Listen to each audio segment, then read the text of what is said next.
Olá, gente, mais uma vez estamos aqui com o programa Rema. Esse é o nosso podcast aqui pela TV Evangelizar.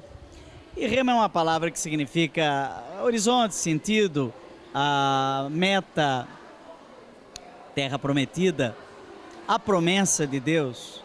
E sempre trazemos uma palavra inspiradora e uma pessoa que tem essa palavra. Hoje, o nosso convidado aqui no Catequistas Brasil 2025 em Aparecida, na Casa da Mãe, que dá o ar da graça, é Guto. Tudo bem? O Guto do Santo Flow, como o pessoal conhece. Tudo bem, Guto? Padre Joãozinho, tudo maravilhoso, sua bênção. Para mim é uma honra estar aqui. Me sinto muito feliz em estar aqui no Rema. E saiba que no meu coração é motivo de muita alegria estar aqui diante do Senhor para a gente partilhar um pouquinho. Interessante, porque você só entrevista, né? Só entrevista. Raramente você é entrevistado. Mais de 300 entrevistas, Padre. E quantas vezes você já foi entrevistado? Eu acho que talvez essa deve ter sido no máximo a quinta. Sério? No máximo a quinta. Guto tem um programa de televisão, já não é mais só um podcast, o Santo Flow, que se tornou um desses espaços praticamente referenciais para quem costuma habitar o continente digital, como dizia Bento XVI, né? Mas parece que hoje, aquilo que era o Santo Flow, lá do tempo da pandemia, dos podcasts e tal, se transformou numa verdadeira TV de Juazeiro do Norte para São Paulo, em Alphaville. Como é que é isso? Que mudança é essa? Explica para nós. Então, Padre, eu já estava bem incomodado, assim, no bom sentido, de entender que o nosso canal, ele tinha dois podcasts por semana, segunda e quinta-feira. E eu fui percebendo que talvez se eu esforçasse um pouco mais, a gente pudesse utilizar o público que a gente tinha para estar mais perto das pessoas, evangelizar, aquela coisa toda. E coincidentemente agora, em outubro desse ano, aquele famoso Ibope. Outubro de 2024. 2024. Aquele famoso Ibope da TV brasileira, de uma forma muito direta, ele trouxe o YouTube como uma opção de TV no Brasil. Então ele trouxe todas as TVs brasileiras e colocou ali no Ibope, mas ele trouxe o YouTube como TV. E naquele fato, generalizando aquilo que é público, o Ibope disse uma coisa: olha, o YouTube é uma TV no Brasil e tem muita gente que assiste essa TV. E graças a Deus, pois é. Eu não assisto. Desculpa, o pessoal, eu já tive programa em todas as emissoras, Canção Nova, TV Século XXI, Rede Vida, todas, agora a TV Evangelizar, onde estamos aqui. Mas eu não assisto TV. E se assiste a TV, talvez seja no YouTube. Não, no YouTube eu assisto. Oi. Todas, pois é. Mas no YouTube. É isso mesmo, ou seja, aquela pesquisa de outubro de 2024... Eu não tenho TV. Sim. O aparelho. Sim. É isso eu mesmo. Isso aqui no celular, onde eu tô. Às vezes viajando, aquela coisa, em casa. E dali, graças a Deus, agora, nesses dias, nós chegamos a 500 mil de inscritos. E eu lembrava, e até hoje, o quanto que é difícil ter uma concessão de uma TV. É verdade. Eu lembro do Padre Jonas, que dificuldade para ter aquela repetidora. Vocês lembram? Cara, lá em Aracaju. Em Aracaju, aí ele tentava, fazia Rifa não, bloquinho para as pessoas. Então, eu disse, olha, o Brasil, o Ibope reconhece o YouTube como uma TV e eu tenho, entre aspas, uma concessão nesse canal de TV de 500 mil de inscritos. Por que eu vou fazer 2 podcasts por semana? E eu me incomodei com isso e dei o primeiro passo. Então, graças a Deus, agora, no início de 2025, nós começamos a tratar o Santo Flow como a Santo Flow TV. E nós já temos 7 programas agora andando e até o início de março nós estaremos aí com a programação 24 horas. Deixa eu entender. Quando você fala dessa mudança de paradigma, de Santo Flow Podcast para Santo Flow TV, certamente muda também a aparelhagem. A qualidade visual, sonora. Aqui nós estamos numa TV. A TV Evangelizar, ela tem esse canal, ó, aqui, ó. Esse microfone tá pesado, microfone tá, as câmeras são câmeras legais e tal. Muito então boas. Temos uma qualidade. Isso. O que mudou? Para fazer um podcast nós tínhamos 3 câmeras, não é? de um custo mediano, de uma entrada inicial no mundo audiovisual. 2 microfones, uma mesa de som, 2 cadeiras ali ou 4. Eu dei entrevista para você nessa configuração. Nessa configuração, lá na Expo Católica, a gente ouvindo os sinos, Belém, Belém, e a gente tentando falar um com o outro naquela... Foi aquela realidade toda. E agora a gente remodelou tudo. Para quem está ouvindo em casa, para reunir essa parafernália de microfone, de entrada, câmeras, você falou 2 ou 3? No podcast usávamos 3. 2, 3? Mas sem alguém operando. Isso, ali. Estão paradas. Paradas. Não tinha... Quem está me filmando filmando aqui nessa câmera está atrás dela. Isso. Então tem uma pessoa ali atrás. Aqui, nesse panorama, também. Lá, vendo também. Isso. Não era assim. Não. Quanto custava para alguém ter um podcast se quisesse começar hoje, naquela configuração? Olha, naquela configuração, eu sou daquele que diz o seguinte, olha, a gente começa, a gente planeja uma coisa, começar a olhar com aquilo que nós temos possibilidade de começar, esse é o primeiro ponto. Agora, num mundo ideal, se você pega uma câmera hoje que no mercado deve custar 4.000 e poucos reais, alguma coisa, você pega 3 dessas câmeras, uma mesa de som, um microfone que ali vai, todos juntos, vai custar entre 3,5 ali, numa linha de entrada. Então, juntando uma coisa com a outra, se a pessoa quer fazer realmente com a aparelhagem necessária, e inicial, você ali com 12, 15... Então, aquele padre que está nos acompanhando agora, sim, diz assim, bom, eu só quero, na minha paróquia, com a minha Pascom, uma aparelhagem de entrada. Isso. Então ele pode se preparar ali de 15 a 20 mil que ele vai conseguir. Que ele consegue. Agora, se ele não tem, ele começa. Isso é que é importante.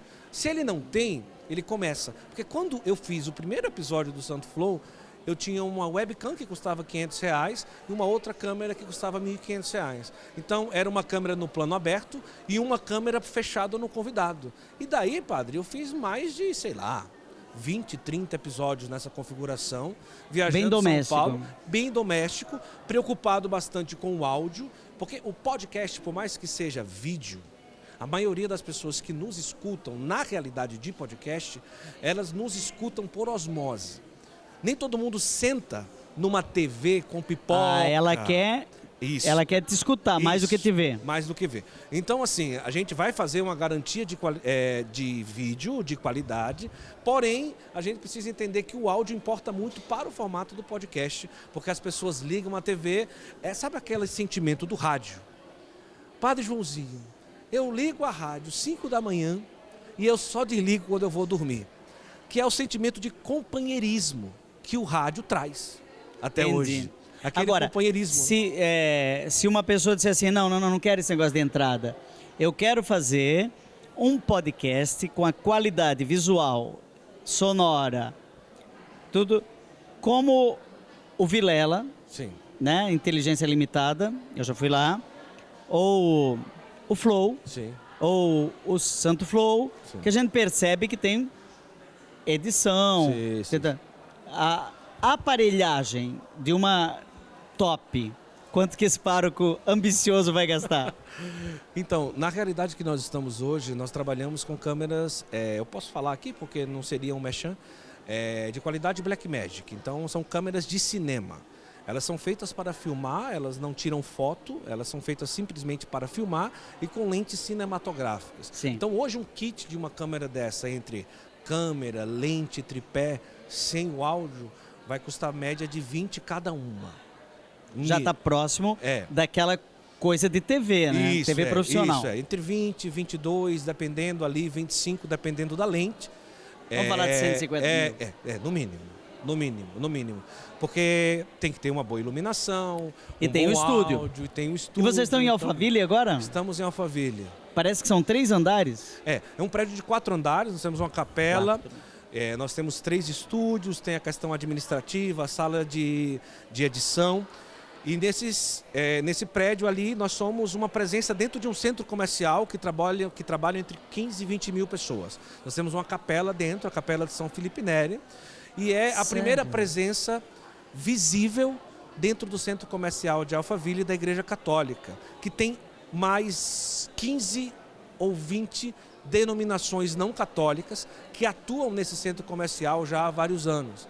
Então a Santo Flow TV, além de ser o estúdio, aquilo que nós produzimos do podcast, ela é hoje uma capelania da Diocese de Osasco, com a presença católica dentro de um centro comercial em Alphaville. E até quando você sonha, que, como diz o Padre Zezinho, só quem tem sonhos consegue realizar sonhos. Sim. Quando você sonha chegar no 1 milhão de seguidores? Pois é. Inscritos. Pois é, nós chegamos agora no 500 mil de inscritos e assim foi uma coisa... Porque assim, uma curiosidade que eu queria contar aqui.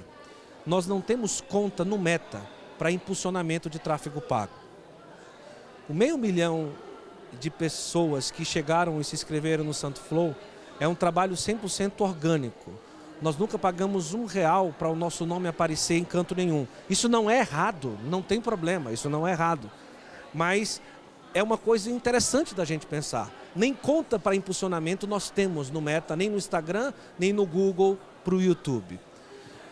E chegar a 1 milhão de inscritos para nós é um grande sonho, um grande desejo, mas assim, nós não podemos cair numa enfermidade interior de ficar buscando os inscritos, mas atrair alguém que venha ao que você faz para se inscrever por um motivo. E o motivo é só um, é Jesus. Quando eu for elevado da terra, Isso. atrairei todos a mim. Então assim, o inscrito, ele precisa ser uma consequência de um encontro. Aquilo que o Papa Francisco fala, a cultura do encontro. O inscrito, ele precisa ser uma consequência que ele se encontrou com Jesus através daquilo que nós fazemos. Você percebe que você já é conhecido quando anda pelo Catequistas Brasil? As pessoas pedem para tirar foto e dizem assim, eu te vi no Santo Flow. Já acontece isso? O Catequistas Brasil e a Expo Católica é um grande termômetro, né? Realmente a gente tira bastante foto, conversa com as pessoas, escuta, né? Que às vezes a pessoa ela não quer uma foto, ela só quer dizer que o que Jesus fez na vida dela através daquilo que a gente faz, né? E a gente tem que escutar e isso acontece muito, mas é motivo de muita alegria, padre, porque quando a gente percebe que alguém, de certa forma, foi alcançado pelo amor que um dia mudou a minha vida, a vida do Senhor, através de uma simples conversa, né? Com um café na mesa, com um pouquinho de água e com muita... sem pretensão nenhuma, só para falar das coisas de Deus e da história da vida da pessoa, mas acontece bastante, a gente se alegra. Esses eventos católicos acabam sendo um termômetro e a gente atende as pessoas com toda a alegria do mundo. São os missionários digitais, não é? Como diz aí o pessoal da Conferência dos Bispos. Eu quero te agradecer essa passagem rápida por aqui. Nesse programa ainda virá o Guilherme, Isso. do Santo Carona, no próximo bloco. E essa influência digital católica, ela veio para ficar, não veio? Veio para ficar e com muita naturalidade. Eu penso que, eu já escutei as pessoas falarem, a gente precisa dividir as coisas, dividir o mundo virtual do mundo real. A pandemia veio e nos ensinou uma coisa, que o mundo avançou 10 anos em um ano. Hoje... Nós não perdemos um ano. Não perdemos. Hoje, nós temos uma criança de 6 anos que ela sabe abrir uma sala online para entrar numa sala de aula, ela recebe o link, ela faz uma prova, ela recebe a correção do professor, ela sabe na mesma aula a nota que ela tirou e ela chega, mamãe, hoje eu abri, fiz a aula, tudo online. Então, o mundo virtual, não é que a gente vai virtualizar aquilo que é real, mas aquele professor que está dando aula ali, ele é real, através de uma realidade virtual. Existe uma realidade que a gente precisa pensar, de uma unificação das duas coisas, que já é natural, e que a gente precisa entender isso. Então, a evangelização digital é a gente olhar sem medo, né, com muita naturalidade e com responsabilidade. O digital é real. É real. É presença real. Acabou. Só não é corporal. Isso. Aí que tem o verbo, Isso. que é o digital, se fez carne, que é o corporal, analógico. Isso está acontecendo aqui. Nós nos encontramos e é tão bom. Isso. Mas você está aí e dizendo, que encontro bacana, Padre Joãozinho, Guto, daqui a pouco Guilherme. O verbo, as palavras, o discurso se tornando corpo, né, se tornando gente. Olha, nós estamos aqui no programa Rema. Durante o primeiro bloco falamos aí com o Guto, a quem eu agradeço muito essa passagem. Rápido, eu cato aqui quem vai passando no Catequistas Brasil. Se não fosse o Catequistas Brasil, era impossível a gente reunir em cada bloco uma dessas figuras. A gente vai parar um minutinho, bebe um gole d'água e a gente volta com o Guilherme do Santa Carona. Não perca mais nenhum vídeo da TV Evangelizar. Inscreva-se agora. Olá, gente. Estamos aqui de volta com o programa Rema. Hoje, entrevistando nos 2 primeiros blocos, 2 pessoas referenciais do podcast, se ainda é possível falar de podcast, do podcast católico. E nesse bloco, eu quero entrevistar o Guilherme. Tudo bem, Guilherme? Ô padre, tudo jóia? Você está aqui no Catequistas Brasil, está dando palestra, como que é? Sim, eu participei do painel de missão digital e vou ficar aqui até no domingo, acompanhando a programação. Eu também. Missão digital, o que é isso? Eu ouvi dizer que aqui, em Aparecida, em julho do ano passado, teve encontro da Pastoral de Comunicação, a PASCOM, e se reuniu pela primeira vez os missionários digitais. Antes se chamava influenciadores digitais, agora é missionários digitais, como que é isso? Isso, junto com o encontro da PASCOM do ano passado, aconteceu o primeiro encontro nacional de missionários digitais. Esse termo, missionário digital, ele surgiu no contexto do sínodo para a sinodalidade. A igreja começou a perceber que existem pessoas que sentem um chamado do Espírito para evangelizar online. Só que essas pessoas, elas têm um trabalho verdadeiramente missionário. Então, a igreja começou a chamar de missionário digital as pessoas que evangelizam na internet. Mas o termo influenciador católico, ele continua existindo. O influenciador católico, ele é a pessoa que não tem um conteúdo religioso, talvez vende perfume ou fala sobre futebol, mas é católico e leva valores católicos. Ah, entendi. Então, existem missionários digitais e existem influencers católicos. Né? Depende do conteúdo que ele traz. Né? Se ele é explicitamente religioso, tenta levar a evangelização de maneira explícita, missionário digital. Se ele é um católico, mas que tem um conteúdo de um outro nicho, influenciador católico. Ah, então distingue isso. Isso. E você tem o Santa Carona, né? Conta pra nós, como é que surgiu? Isso surgiu na pandemia, não? Não. Santa Carona, ano passado, fez 10 anos que nós começamos. Sério? Nós começamos quando a internet quase que era discada. Então você é o vovô do Santo Flow. Exatamente. Nós começamos em 2014 como programa de entrevistas. Entendi. E aí, com o tempo, eu já era catequista. Mas já na internet? Já na internet, sempre na internet. Sempre no YouTube ou outras redes? A gente sempre no YouTube. E aí depois nós começamos a ir pro Twitter, pro Instagram, e aí com o tempo nós Mas complementares. Exato. A TV mesmo era o YouTube, porque o YouTube é uma TV, né? A ideia é conteúdos mais longos, né? Então nós fazíamos entrevista dentro do carro. Então pegava o pessoal, dava entrevista dentro do carro e... Ah, por isso Santa Carona? Exatamente. Daí que veio o nome de Santa Carona. Mas era gravado dentro do carro? Não era ao vivo não, era gravado, a gente editava e depois soltava uma vez por semana essas entrevistas. E quando, há 10 anos atrás, eu acho que eu já tinha canal no YouTube há 10 anos atrás, mas não dava bola para ele. O meu negócio mesmo era Twitter, Facebook, depois veio o Instagram. O YouTube era o primo pobre ali, sei, né? Como é que é? Um negócio que eu não entendia muito bem. Na pandemia, em 2020, é que eu me dediquei preso, né, como todo mundo, a estudar uma rede. Escolhi o YouTube. Sim. E aí fiquei encantado com as possibilidades. E hoje a gente vai falar disso ainda. Mas lá atrás, né, se a rede principal era o YouTube, com quantos seguidores vocês começaram? Nós começamos com um vídeo que deu 300 visualizações. 300? 300. Não 300 mil? Não, 300. Redonda, 300. E quantos inscritos? Na época nós tínhamos acho que 50. Era um número assim irrisório. E jogava conteúdo? Isso jogava sempre. A conta que nós fazíamos era a seguinte, eu era de grupo de jovens. E o máximo de jovens que eu consegui levar numa reunião foi 180. Que foi um dia que lotou.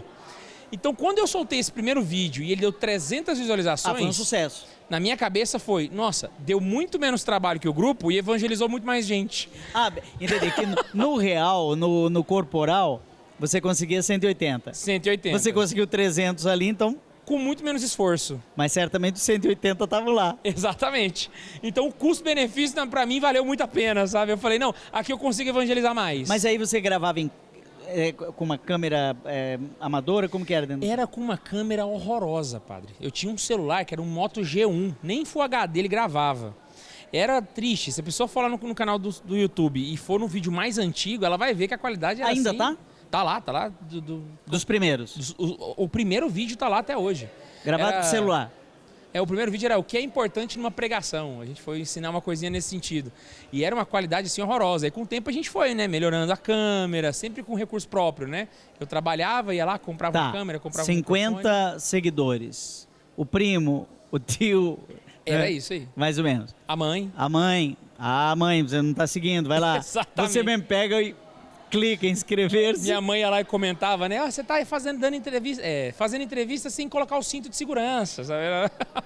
A mãe é mãe, né? Coisa que mãe olha. Mas e hoje? É o mesmo canal?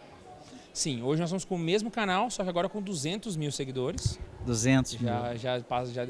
E hoje nós temos um Instagram também com 250 mil pessoas. Orgânico.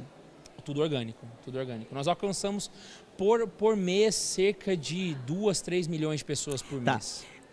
O primeiro vídeo teve 300 visualizações. Sim. Qual foi o último, o mais recente? Hoje no Catequismo Brasil, dia 7, você vai lembrar qual foi o último vídeo que você gravou, que você lançou, que você fez ao vivo. Sim. Foi em podcast, foi em Santa Carona, foi o quê? Nós estamos fazendo cortes agora das nossas aulas. Então, nós temos aulas que são... Hoje, Santa Carona faz 5 lives por semana. E nós pegamos essas aulas e nós cortamos os melhores momentos e soltamos no YouTube.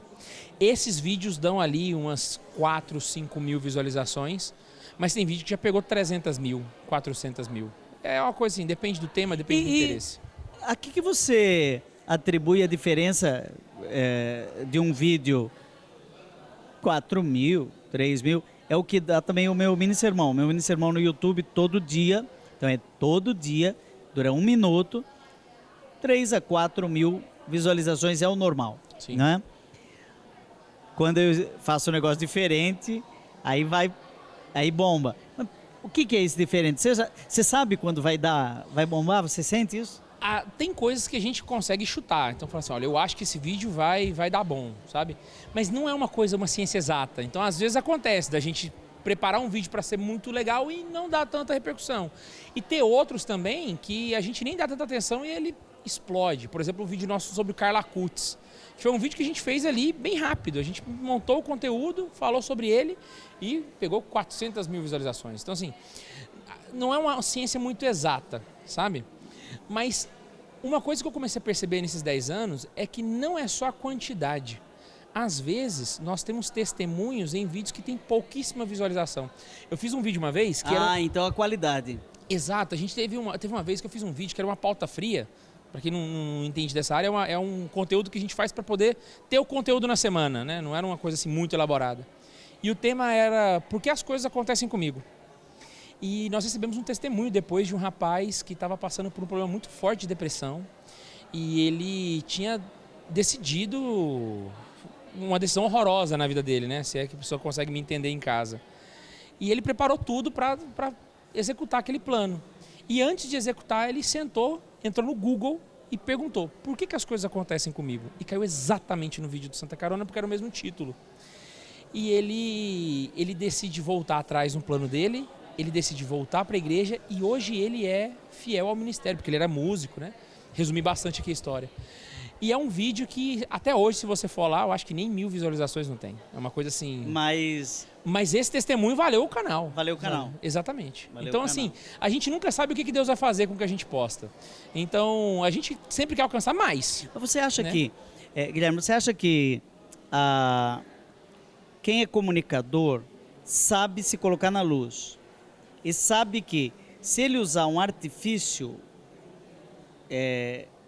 assim, um artifício não muito legal, criar uma polêmica em cima de um negócio oco, ele vai bombar.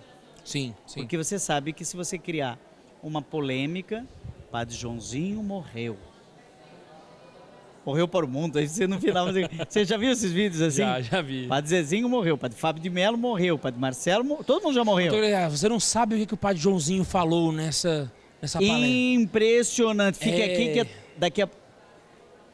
Precisa... O que você faz com esse tipo de tentação do influenciador ou do missionário digital? Olha, eu sinceramente, com o passar do tempo, eu fui abrindo mão desse tipo de visualização. Teve uma vez que eu vi um influencer que não é católico, é um influencer de tecnologia, e ele estava falando que na internet você pode ser 2 tipos de pessoas. Aí ele dá exemplos do mundo que ele é um influenciador secular, né? Ele fala, na internet você pode ser a Britney Spears ou você pode ser o AC/DC. Qual que é a diferença? A Britney Spears ela vai pegar trilhões de visualizações numa semana e depois de 2 anos ninguém vai lembrar quem ela é. O AC/DC, ele sempre tem um pouquinho de gente, só que sempre sólido, sempre sólido. Então, um show do AC/DC sempre lota, são as mesmas pessoas.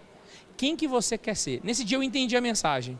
É melhor você ter menos seguidores, mas seguidores fiéis, que estão crescendo com você e estão de fato se tornando pessoas melhores, do que você conseguir a explosão de views e depois as pessoas te abandonarem, porque as pessoas que te seguirem pela polêmica vão deixar de te seguir também por causa disso, porque elas vão procurar a próxima polêmica. Porque Jesus foi assim, sua fama se espalhou, né? E todos vinham ver o fenômeno do jovem pregador que tinha muito amor. De repente foram embora. Exato, na hora da crucificação não tinha ninguém. Aí ele não tem mais tanto seguidor, mas tem muito perseguidor. Exato, mas aí que tá, Jesus não estava focado nos seguidores, ele estava focado nos discípulos. Você sabe que eu descobri que eu tenho 1 milhão de seguidores, juntando todas as minhas redes. Eu descobri que nesse 1 milhão eu tenho perseguidores. Exato. Você acredita? Não, e tem muitos. Que ficam, antigamente era muito no antigo Twitter, né? Onde mais tinha perseguidor. Mas agora eu percebi, fui entrar é bom para você saber, no Instagram, e aí tem um jeito lá de olhar quem não tem mais nenhuma postagem. Uhum. São ocos, né? São Exato. contas até desativadas, que estavam me seguindo. Aí eu fui deletando, né? Eu fiz uma mentoria com o Paulo Moraes. Sim. Você sabe, o Paulo Moraes falou, arranca esse povo daí, porque isso daí é lixo que está são cadáveres, né? Uhum. Digitais. Existem nesse mundo. Sobre isso daí, uma coisa que eu percebo também é que quanto mais fiel você tenta ser à igreja, mais fiel àquilo que o magistério ensina, sem tentar puxar para um lado ou para o outro, mais você começa a apanhar de todos os lados. Sabe? Porque o mundo católico tem bolhas, né? Tem uns grupos.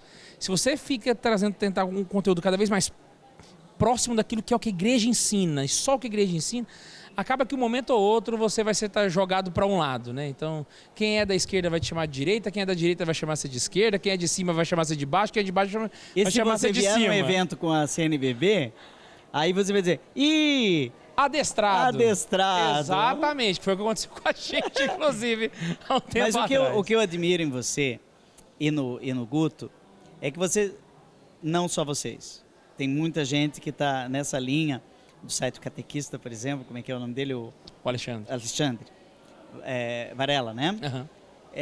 Que são pessoas que têm sólida formação, perspicácia, são gente inteligente, então não vai cair nesse sensacionalismo oco do digital, mas consegue manter um tom, um sotaque digital atraente, né? Porque senão institucionalizou, pronto. É que nem o carisma institucionalizado morre, né? Max Weber diz isso. Ué, quer acabar com o carisma? Institucionaliza. Essa é a nossa preocupação. A igreja, ela fala que o conteúdo da catequese, no meu caso, como eu sou catequista, né, online, o conteúdo da catequese é fixo. É o conteúdo do catecismo, é o conteúdo do magistério. Mas a metodologia não é. E não pode ser. Então o método tem que ser personalizado para quem está ouvindo. Exatamente. Então, o meu público, ele é o meu público porque ele escuta do meu jeito de explicar, sabe? Então esse entender é o sair do institucional. Eu tenho que falar o conteúdo da catequese, mas não falar como o catecismo fala. Mas falar de um jeito personalizado para quem está me ouvindo. No fundo, né? Exatamente, é fazer a ponte. Uma tradução. É fazer a ponte. Então, é esse trabalho que eu vejo que é a riqueza do missionário digital. Quando ele consegue entender o tom do público dele ele consegue ser um tradutor do magistério da igreja. É o que Jesus fazia com o povo. Pegava o evangelho, aquelas coisas mais profundas, tipo, sabe, e transformava numa parábola, numa coisa simples, tipo um filho pródigo. Que a gente está digerindo até hoje. Exato, que a teologia passou 2000 anos, não terminou de entender tudo, mas ele conseguiu trazer uma coisa tão simples que qualquer pessoa conseguiu entender. Eu acho que é a arte de uma igreja que não vai cortar as asas do missionário que influencia digitalmente. Tem padres assim. Nós temos agora os padres em missão digital. Faço parte desse grupo. Fiquei sabendo, né? Fiquei feliz daquele Padres ponto. em missão digital. É mais ou menos missionário digital também. Mas o Padre Marcelo, o Padre Fábio, se juntar Padre Alessandro, se juntar todos os padres, dá 100 milhões de seguidores.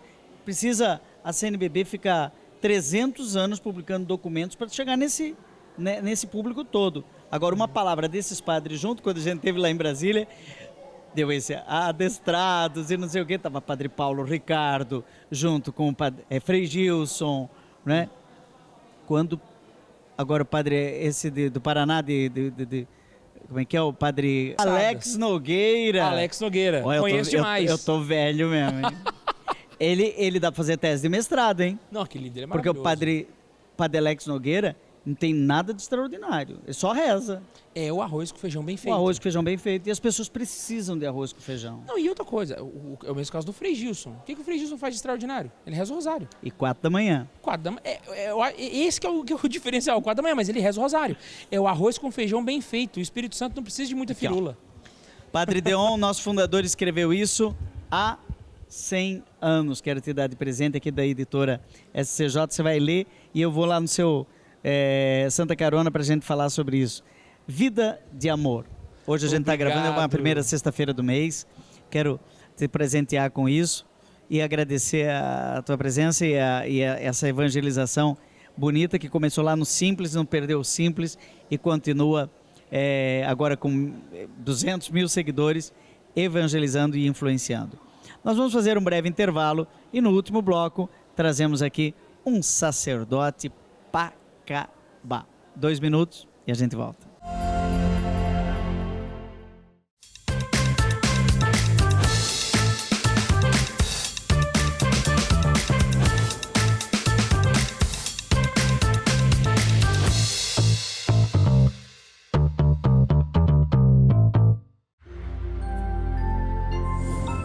Olá, gente, estamos de volta com o programa Rema. Eu estava quase falando com o programa Santo Flow, o programa Santa Carona é tanto influenciador que eu já não sei mais qual é o meu programa. Meu programa é Rema, né? E hoje, neste último bloco, trazemos um jovem sacerdote, Padre Marco Antônio Júnior, para o público. Padre Marco Antônio, é isso? Isso mesmo.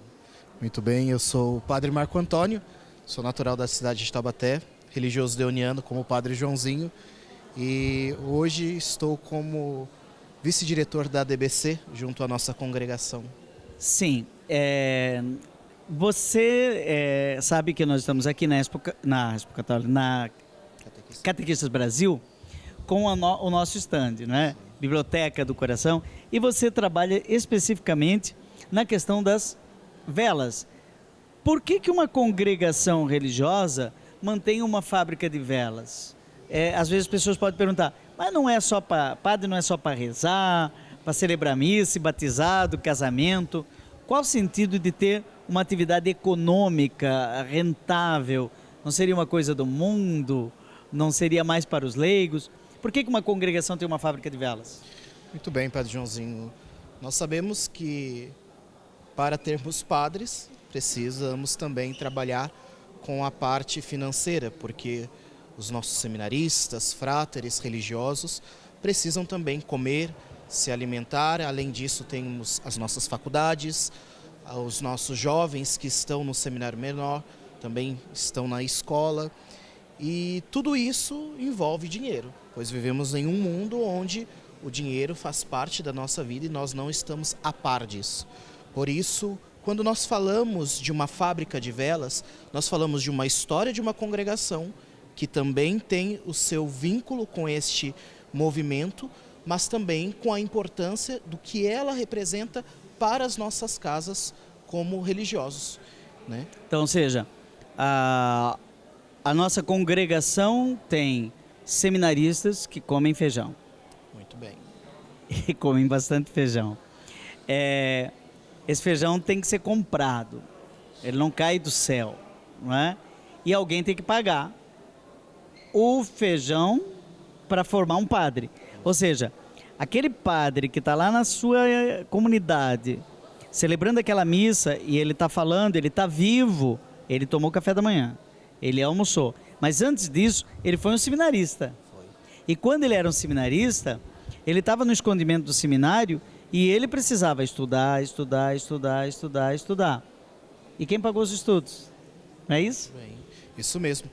Então, esta mantenedora, que é a nossa fábrica de velas, ela tem essa missão, como todas as nossas mantenedoras, a editora SCJ, a nossa fábrica de velas e também a nossa loja de produtos religiosos lá na paróquia São Judas, né? Mas quando você diz assim, a motivação é essa, manter as vocações, mas as pessoas que estão em casa, nos assistindo aí pela TV Evangelizar, já estão convencidas. E elas dizem assim, eu quero ajudar a formar um padre para a igreja. Como é que eu faço? A pessoa tem um site, a pessoa está lá em casa, está motivada. Ela diz assim, tá, eu quero comprar vela, então eu vou comprar uma vela que forma padre. Sim. Eu não vou comprar vela na esquina ou no supermercado. Eu vou comprar das velas São Judas, chama Velas São Judas, né? Como é que a pessoa faz para ter essa vela na casa dela? Muito bem. Ó, rimou. Essa vela na casa dela. Nós temos as nossas redes sociais, como o Instagram, Velas São Judas. Sempre Velas São Judas. Velas São Judas. Deixa eu ver aqui se eu acho. Será que eu já estou seguindo? Que vergonha. Que mais? Além do nosso Instagram, temos também o nosso Facebook, Velas São Judas, e o nosso site, que também é um dos primeiros, quando colocamos no Google, é um dos primeiros a aparecer, Velas São Judas, né, da nossa congregação dos Padres do Sagrado Coração de Jesus. Ó, eu coloquei só velas. Já apareceu Velas de São Judas. Tem outras que eu não vou dizer, porque são os concorrentes, né? Velas de São Judas. Eu já tô... Aqui, ó. Já tô seguindo. Isso mesmo. Já tô seguindo. E aqui na Velas de São Judas, Fábrica de Velas São Judas, desde 1950. Sim. E aí tem um número de telefone, ó. 11 99171 0734. E aí aqui tem minicírio, Círio da Família. Temos aqui. Esse é o minicírio? Esse é o Círio da Família. Ó, Círio da Família, né? Tem uma outra aqui. Outro lançamento também, padre. Vela São Miguel? Essa aqui é a Quaresma de São Miguel. É uma vela da Quaresma de São Miguel? São 40 velas. Nessa caixa tem 40? 40 velas. E são velas perfumadas. Velas perfumadas. É mesmo. E cada dia você acende uma vela. Então a pessoa vai fazer a Quaresma e cada dia ela acende uma, deixa acesa. Isso. E uma delas tem uma medalha de São Miguel. Ela não sabe qual? Não. Aí você vai... Tem um sorteio aí. Tem. Durante a Quaresma você vai ser contemplado com uma medalhinha de São Miguel. Diz que tem uma vela que a pessoa acende e aparece um santo. Tô vendo aqui, ó. Isso. São Sebastião. É a vela surpresa. Ela é uma ela não sabe qual é o santo. Não. O santo, ele vai se revelar quando a vela terminar de queimar. Daí aparece o santo. Aí aparece um santinho de ferro, né? Muito interessante. E tem vela de Natal. Diz que tem vela do tamanho da pessoa? Temos também vela de metro, que assim chamamos, né? As velas de metros. Tem vela de 7 dias ainda? Existe isso? Muitas. Inclusive, padre, é interessante o senhor falar sobre essa vela de 7 dias, que nós temos também como personalizar segundo a necessidade da pessoa. Uma paróquia está fazendo lá a sua novena e quer personalizar com o seu logo ou o seu brasão. Que ideia legal. Então, por exemplo, aquele pároco ali do Sagrado Coração de Jesus lá de Goiânia. Isso. Ele vai fazer uma novena. Aí ele tem como personalizar a vela da novena dele. Isso, ele manda o brasão, manda a arte que ele quer ou a imagem do santo e nós confeccionamos a vela conforme também a necessidade da paróquia, que assim E a o vela é deseja. boa? Porque tem gente que diz o seguinte, eu comprei uma vela de 7 dias, no terceiro apagou. Não, a Aí é nossa vela é de frustrante. qualidade. Graças a Deus, nós fazemos com um material muito bom. Material bom. Sim, sim, É garantido. E com certeza. na nossa loja, né, a gente trouxe aqui pro stand da editora um negócio revolucionário, que é o Pão da Palavra. Isso aqui eu acho que é o carro-chefe, né? Sim, Você de quer, muitos anos. por exemplo, rezar ao meio-dia, não só aquela velha e bonita oração que você sempre reza, mas você quer sempre pegar uma mensagem. Então, eu não sei quem é que inventou isso, acho que foi na Argentina. Então tem aqui, orações para a família. Ah, esse aqui é o da frente. Isso, É o de trás, é esse aqui, ó. isso. Tá, ela tira um e aí tem uma oração. Senhor, como os discípulos de Emaús também nós te pedimos, fica conosco, vem viver nessa família. E aqui, partilhar o pão. E aí tem, para cada dia, né, chama o Pão da Palavra. Isso. A pessoa Isso pode aí adquirir lembra- isso também pelo esse número? Sim, sim. Esse aí lembra muito aqueles pequenas bíblias que nós tínhamos quando éramos criança, que a gente tirava aqueles Ah, uma coloridinhos mensagem. por dia. Isso aí lembra muito isso. Mas isso aí é pra gente rezar em família. Nos nossos seminários nós rezamos também, né? Aham. Antes das nossas refeições, antes do almoço, um religioso vai, retira, reza, junto com todos os demais, no sentido de alimentarmos da palavra para depois nos alimentarmos também da mesa. E o Padre Marco, que hoje está em São Paulo, se dedica a esse trabalho, ainda tem tempo para rezar a missa? Ô, padre, temos que ter. É a nossa prioridade. Como é que é sempre. isso? Nossa vida como religiosos, a nossa prioridade é a adoração e a Santa Missa. Então, de certa forma, ali nós iniciamos o nosso ministério e o nosso trabalho. Porque sem este mistério do amor de Deus, nós não conseguimos também suportar as dificuldades do dia a dia. Então, todos os dias, na nossa comunidade religiosa, nós temos então a adoração, em seguida a Santa Missa, e então partimos para as nossas Para a missão. missões. E a pastoral, o meio do povo? Porque de repente você está só lá com funcionários da fábrica de vela. Você tem tempo, como padre jovem, para estar no meio do povo em alguma paróquia? Como que é Sim. isso? Hoje, como vice-presidente da ADBC, que é a nossa mantenedora, eu tive a graça de também ajudar como vigário, não vigário, mas como um auxiliar numa paróquia deoniana em São Paulo, na capital. Qual que é? Vila Maria, Nossa Senhora da Candelária. Né? Então lá, aos domingos, estou junto... É 2 de fevereiro, né? Isso, acabamos de sair de uma festa agora muito bonita, né? E ali eu auxilio nas celebrações das Santas Missas, confissões, nos dias de domingo, né? E durante a semana me dedico à missão da ADBC. Você antes estava no Rio? Estava no Rio, paróquia Bom Jesus da Penha. Né? Desafio, Uma né? paróquia muito grande, muito grande. Você imaginava que do Rio ia pular para São Paulo? Como é que é? Não, foi uma grande surpresa, né? Vindo do nosso provincial. Imaginei que talvez iria para uma outra paróquia, né? Após 4 anos, me ordenei, foi o meu primeiro trabalho como padre na paróquia Bom Jesus. E hoje, por algumas habilidades que talvez o provincial até percebeu nessa área de criação, né? Sou uma pessoa muito criativa. Ele me deu a oportunidade de auxiliar, então, uma realidade completamente diferente, né, padre? Porque nós nos tornamos administradores. Eu era vigário, ajudava nas pastorais, formações, e agora, né, sou um administrador das nossas obras, a ponto de ajudar também a novas vocações a viver o ministério sacerdotal. Então, digamos assim que eu saí um pouco da minha zona de conforto e agora lanço para outras águas que o Senhor me envia. Que maravilha. E para aquelas pessoas que estão te vendo ali naquela câmera, né?